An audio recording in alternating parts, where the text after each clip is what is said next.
నమస్తే, welcome back to our channel. ప్రస్తుతం మనతో పాటు ఉన్నారు స్టాక్ మార్కెట్ అనలిస్ట్ సుందరరామరెడ్డి గారు. నమస్తే సార్. నమస్తే.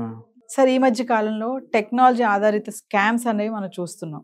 మరి రీసెంట్గా థాయిలాండ్ ప్రధాని ఆయన కూడా, అంటే వీటికి ఎవరు అతిథులు కాదు అన్నట్టు ఈ స్కామ్స్కి ఆయన యొక్క అనుభవాన్ని షేర్ చేసుకున్నారు.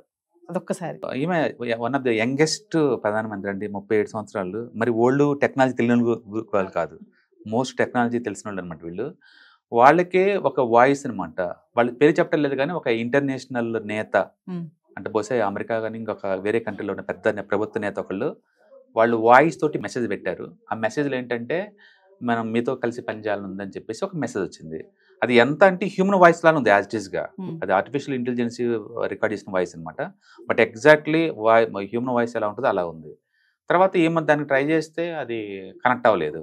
తర్వాత మళ్ళీ ఇంకొక మెసేజ్ వచ్చింది. ఈసారి మెసేజ్ ఏంటంటే మీరు అన్ని దేశాలు, సౌత్ ఏషియా దేశాలు మొత్తం డొనేషన్ చేస్తున్నారు, మీరు తప్ప. మీరు అర్జెంటుగా మీరు ఈ పలానా సమితికి మీరు డొనేషన్ చేయాలని చెప్పేసి మెసేజ్ వచ్చింది. ఆమె షాకింగ్గా డైరెక్ట్గా ప్రధానమంత్రులు నన్ను డొనేషన్లు అడుగుతున్నారు వీళ్ళు ఏంటనేది. దీన్ని బట్టి మీకు అర్థం కావాలి, ఒక సాక్షాత్తు ప్రధానమంత్రికే ఈ స్పామ్ కాల్స్ వచ్చేస్తున్నాయి అంటే చిన్న చిన్న వాళ్ళకి. అండ్ ఇండియాలో ఏం జరుగుతుందో ఊహించుకోండి. ఒకప్పుడు స్కామ్స్ అంటే లేదు, ఏదో పార్సిల్ స్కామ్, మీ ఇంటికి పార్సిల్ వచ్చిందని చెప్పేసి, లేదా డ్రగ్స్ వచ్చిందని చెప్పేసి అలా ఉండేదండి. ఇప్పుడు రాను రాను ఈ ట్రేడింగ్ సంబంధించిన యాప్లు, ఫేక్ యాప్లు వచ్చేసి దాంట్లో మనీ కొట్టడం ఉంది. తర్వాత వాట్సాప్ గ్రూప్లో మెసేజ్లు పెట్టేసి అదే అయిపోయింది. ఇప్పుడు డైరెక్ట్గా లేదు, మీ రిలేటివ్ లాగా, మీ ఫ్రెండ్ లాగా, మీ చుట్టం లాగా వాళ్ళ వాయిస్ తోటి మీకు కాల్ వస్తుంది. ఒక మీరు నిజమేం అనుకొని అర్జెంటుగా ఫోన్పే పే చేస్తారు. అది అవతల నిజమో కాదో మనకు తెలియదు అనమాట. తీరా వాళ్ళు కలిసినప్పుడు నేను డబ్బులు పంపించాను, నాకు పంపించాను అడుగుతారు. అంటే రాను రాను ఈ టైప్ నేరాలు చాలా ఎక్కువ అవుతున్నాయి. రాను రాను బయటకు వచ్చి చాలా తక్కువ, లోపల చాలా ఎక్కువ ఉంటుంది అనమాట. గవర్నమెంట్ కనుక సైబర్ సెక్యూరిటీ కొంచెం టైట్ చేసేసి ఇలాంటి నేరాలకి ఒక 5 ఏళ్ళు 10 ఏళ్ళు జైలు శిక్ష లేదా ఊరి శిక్ష లాంటివి పెడితే తప్ప ఇలాంటి టూ మచ్గా ఎక్కువ అవుతాయండి. ఎందుకంటే ఇంత చదువుకొని, ఇంత నాలెడ్జ్ ఉండి, ఇంత ఉన్నాం, వీళ్ళు మనమే ఇదవుతున్నాం. సాక్షాత్తు ప్రధానమంత్రి అండి, చిన్నోళ్ళు కాదు వాళ్ళు. ఓకే, వాళ్ళే ఇదవుతున్నారంటే పల్లెటూరులో ఉన్న వాళ్ళకండి, వాళ్ళకి ఏం తెలుసు? వాళ్ళ చెల్లి రూపంలో అక్కల్లో ఫోన్ చేసి మాట్లాడుతున్నారేమో నిజమే అనుకుంటారు వాళ్ళు. ఇలా రేపు అన్ని ఫోన్ పేలు, గూగుల్ పేలు వచ్చిన తర్వాత ఏముంది, పోయి రెడీగా ఉంటే బటన్, అయ్యో చెల్లి ఇబ్బందులు ఉందని చెప్పేసి ఇలా నొక్కేస్తారు. ఆ డబ్బులు వెళ్ళిపోతుంది, తిరిగి రావు ఇంకా. అందుకని ఇలాంటి ఆర్థిక నేరాలకి జైలు శిక్ష మినిమం ఒక 5 ఏళ్ళు 10 ఏళ్ళు ఇలా పెడితే తప్ప ఈ నేరాలు అడ్డుకోండి.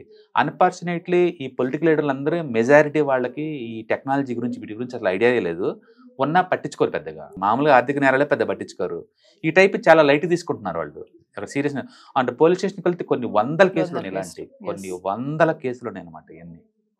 ఓకే, పైగా వాళ్ళు వీడియో కాల్ చేసి మరీ బెదిరిస్తున్నారు అవతల వాళ్ళు. పోలీస్ స్టేషన్లో ఉండి మీరు ఫ్రాడ్ చేశారు, పట్టుకుంటాం మిమ్మల్ని ఇలా చెప్పేసి. అందుకని రాను రానుందంటే ఇక వీడియోల ద్వారా అన్నోన్ పర్సన్తో మీరు మాట్లాడుతున్నారు, అన్నోన్ లింక్స్ క్లిక్ చేశారు అంటే డేంజర్కి దగ్గరగా ఉన్నట్లు లెక్క అనమాట.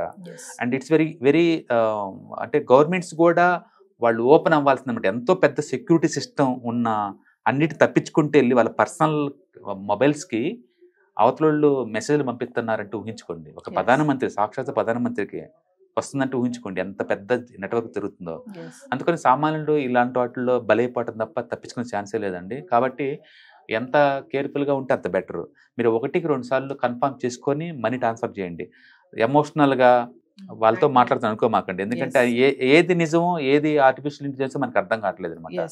గవర్నమెంట్ ఇలాంటి ఫ్రాడ్స్ కనుక జైల్లో విధించే శిక్షలు ఎక్కువ చేస్తే తప్ప ఎవరు కేర్ చేయరండి. అందుకని వీటి మీద గవర్నమెంట్ సీరియస్గా థింక్ చేయాలి. చిన్న నేరమైన కావచ్చు, ఈవెన్ 5 రూపాయలే కావచ్చు, 10 రూపాయలు కావచ్చు, బట్ ఆర్థిక నేరాలన్నింటికి కూడా యావరేజ్ మీద ఒక 10 ఏళ్ళు 20 ఏళ్ళు జైలు శిక్ష లాంటివి పెడితే తప్ప ఇవి, ఎందుకంటే ఇవి దొరకవు, అసలుకి కేసులు పెద్ద దొరకవు. దొరికినాయి కూడా ఇప్పుడున్న లా ప్రకారం వాళ్ళు ఏం చేయలేరు. మళ్ళీ వాళ్ళు బయటకు వస్తారు. చాలా ఈజీ అయిపోతుంది, అది చాలా పెద్ద ఈజీ అయిపోతుంది. అండ్ ఉన్న పోలీసులకు ఉన్నట్టు నార్మల్ డ్యూటీలు సాల్టం లేదు. ఇలాంటి సైబర్ సెక్యూరిటీ వాళ్ళు ఏమి ఇస్తారండి, ఎంతమందికైనా ఇస్తారు. అందుకని టూ మచ్ స్పామీ కాల్స్ వస్తున్నాయి. లాస్ట్ 1 yearలో 3 కోట్ల స్పామీ కాల్స్ డిటెక్ట్ చేశారు ఎయిర్టెల్ వాళ్ళు. అంటే ఊహించండి, 3 కోట్లు అంతగా వస్తుంది. కాబట్టి టెలికాం తోటి గవర్నమెంట్ వాళ్ళు టైప్ అవడం, మళ్ళీ ప్లస్ న్యాయ వ్యవస్థలో మార్పులు తేవటం ద్వారా అండ్ కేసులు వీటి మీద చాలా బలంగా అనమాట. ఒక మనిషిని మర్డర్ చేస్తే ఎలాంటి శిక్షలు ఉంటాయో ఇలాంటి ఫ్రాడ్స్ కూడా అంతే ఈక్వలెంట్ శిక్షలు అమలు చేస్తే తప్ప ఇది ఆగదండి. ఎస్ కొన్ని లక్షల మంది లాస్ అవుతున్నారు దీంట్లో రోజు మొత్తం మీద. ఎందుకంటే ఆర్టిఫిషియల్ ఇంటెలిజెన్స్ వల్ల మనిషి జీవితాలు స్మూత్ అవ్వాలి తప్ప ఇంత ఫ్రాడ్లుగా ఉంటే కష్టం. అంటే వస్తున్నటువంటి కొత్త కొత్త టెక్నాలజీస్ తో సార్ మంచి కంటే యా చెడుకే చెడు ఎక్కువ అవును. ఉపయోగిస్తున్నారు. అవును. ఎందుకంటే సాక్షాత్ ప్రధానమంత్రి తప్పించుకోలేకపోతున్నారండి. ఎస్ ఎస్ ఆమె తిరిగి కాంటాక్ట్ కాబోయారు అవతలని. అవును. ఎంత పెద్ద సెక్యూరిటీ లేయర్స్ ఉంటాయండి వాళ్ళకి. అంటే వీటి నుంచి ఏమంటే ఇమీడియట్లీ మనం జాగ్రత్తగా ఉండాలి అంటే సార్. అన్నోన్ కాల్స్ పిక్ చేయకపోవటం వల్ల సగం తప్పించుకోవచ్చండి. వచ్చిన కాల్స్ అన్నిటికి ఫోన్లో మాట్లాడుకుంటూ ఉండే బదులు better to avoid the unknown calls. మీ దాంట్లో రిజిస్టర్ అయిన నెంబర్కి అయితేనే వస్తేనే మాట్లాడండి, లేకపోతే దాన్ని అవాయిడ్ చేయండి. ఒకటి. రెండోది టెలిగ్రామ్లో వాట్సాప్ గ్రూప్లో జాయిన్ అయ్యేటప్పుడు తెలిసిన గ్రూప్ అయితే జాయిన్ అవ్వండి, వేరే పెడితే ఏ పెడితే జాయిన్ అవ్వకండి. వేరే వాళ్ళ దాంట్లో జాయిన్ అయితే వెంటనే బ్లాక్ చేయటం నేర్చుకోండి. ఓకే, ఒకసారి స్పామ్ అని పెడితే దాన్ని పిక్ చేయమాకండి, దాన్ని వదిలేసేయండి అంతే. ఏదన్నా కాల్ మీద స్పామ్ అని వచ్చింది అనుకోండి, బెటర్ టు అవాయిడ్ అంటే. ఎందుకంటే అర్జెంట్ అయితే వాళ్ళే కాల్ చేస్తారు. ఏ బ్యాంకులు కూడా నీకు ఫోన్ చేసి ఓటీపీ గురించి అడగరు, ఏ పోలీసులు ఫోన్ చేసి నేను అరెస్ట్ చేస్తున్నాను అనరు. అందుకని అలాంటిని అవాయిడ్ చేయండి. అందుకని టూ మచ్ టాకెటివ్ హ్యాబిట్స్ ఉన్న వాళ్ళు హుక్ అవుతూ ఉంటారు. లేదా ప్యూర్ ఇన్నోసెంట్స్ పల్లెటూరు వాళ్ళకి తెలియదు కదా, ఫోన్ రింగ్ అయింది కదా అని లిఫ్ట్ చేస్తారు. ఏం ఫోన్ కూడా తెలియదు కనీసం వాళ్ళకి. ఇవాళ రేపట్లో ఏంటంటే ఈ మాల్వేర్స్ వచ్చిన తర్వాత ఆటోమేటిక్గా సిస్టంలో పడేసి తీసుకుంటాయి. రీసెంట్గా జిరోదాలో ఒక వీడియోని లాంచ్ చేశారండి. జస్ట్ ఒకసారి ఫోన్ ఇవ్వని అడుగుతారు, మా అర్జెంట్ ఫోన్ చేసుకోవాలి, నాది బ్యాటరీ డ్రై అయింది కదా అని చెప్పేసి. అవతల ఫోన్ ఇవ్వగానే ఒక దీంట్లోకి వాళ్ళ స్ప్రై సాఫ్ట్వేర్ పంపిస్తాడు. వెంటనే డబ్బుని ట్రాన్స్ఫర్ అయిపోద్ది అవతలకి. మాల్వేర్స్ లోపలికి వెళ్ళిపోతే మీ దాని పాస్వర్డ్స్ అమౌంట్ అంతా ఇటు ట్రాన్స్ఫర్ అయిపోతుంది. స్పాట్లో జరిగిపోతుంది అది. అంటే అన్నోన్ పర్సన్ కి ఫోన్ ఇవ్వడానికి కూడా భయపడే అంతగా. అంటే మానవత్వంగా మర్చిపోవాలి మనం ఫ్యూచర్లో. ఎవరైనా అడిగితే ఫోన్ నెంబర్ ఏమన్నా అనుకోండి, లేదు బాబు ఈ 10 రూపాయలు తీసుకుని పక్కన పోయి చేయండి తప్ప నా ఫోన్ ఇవ్వకూడదు అన్నట్టుగా తయారైంది ఇప్పుడు. ఇస్తే ఏమవుతుందంటే ఫోన్లో నేను జీరోగా అంతగా సస్పెక్ట్ చేయాల్సి వస్తుంది. లేదా మనమే ఫోన్ చేసేసి మాట్లాడుకో కావాలంటే నేను ఫోన్ ఎత్తి నీకు ఏమన్నా చెప్పాలి. ఎందుకంటే తెలియదు కదా, మనం జాలి చూపిస్తాం, మనకి మనీ లాస్ అవుతున్నాం. టెక్నాలజీని ఎలా వాడుకోవాలో అలా వాడి స్కామ్స్ ఇలా కూడా జరుగుతుంది. మొత్తం కూడా 2 నిమిషాలు అయిపోతుంది అంతా. 2 నిమిషాలు. అందుకనే బెస్ట్ ఏంటంటే బ్యాంక్లో డబ్బులు ఉంచమా అక్కడ మ్యాక్సిమం. లిమిటెడ్ లైవ్ ఎక్స్పెండిచర్ కోసం ఉంచుకుని తప్ప లక్షల కోట్లలో ఉంచమాకండి. ఉంటే అది మీరు డేంజరస్ జోన్లో ఉన్నట్లు లెక్క. అంటే డేటా కూడా టూ మనీ కాల్స్ వస్తున్నాయి. ఈ మధ్యకాలంలో మనం చూస్తే టూ మనీ కాల్స్ అనమాట. అవి సో మనీ కాల్స్ వస్తున్నాయి. అంటే స్పామ్ అని పెడితే పిక్ చేయకపోవటం, ఏ లింక్ పెడితే ఆ లింక్ క్లిక్ చేయడం, సోషల్ మీడియాలో అన్నోన్ పర్సన్స్ ఎవరైనా వచ్చినా మాట్లాడకుండా ఉంటాం. వీటన్నిటి ద్వారా కొంతవరకు తగ్గించుకోవచ్చు. కొంతవరకు. Thank you sir. Yeah hi. మొట్టమొదటిసారిగా మన విజయవాడలో క్లాస్ రూమ్ ట్రైనింగ్ అండి, 1 డే క్లాస్ రూమ్ ఎన్విరాన్మెంట్లో ఆఫ్లైన్ వెబినార్ జరగబోతుంది. అంటే ఇంట్రెస్ట్ ఉన్న పార్టిసిపెంట్స్ ఈ కింద స్కూల్లో అవుతున్న నెంబర్కి రింగ్ చేసుకొని సీట్ బుక్ చేసుకోండి. దీంట్లో ETFs, index funds and mutual funds మీద completely and hand folding experience మీకు ప్రొవైడ్ చేయబడుతుంది.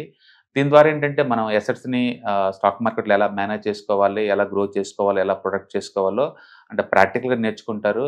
అండ్ మీ ఇప్పటి వరకు మనం ఆన్లైన్లోనే మీరు అటెండ్ అవుతున్నారు. ఇక నుంచి మీరు మన విజయవాడ సిటీలోనే అండ్ లైవ్లో క్లాస్ రూమ్ ఎన్విరాన్మెంట్లో నేర్చుకునే ఛాన్స్ దొరుకుతుంది. కాబట్టి ఇంట్రెస్ట్ ఉన్న పార్టిసిపెంట్స్ కింద స్క్రోల్ అవుతున్న నెంబర్కి పింగ్ చేసి సీటు రిజర్వ్ చేసుకోండి. Thank you.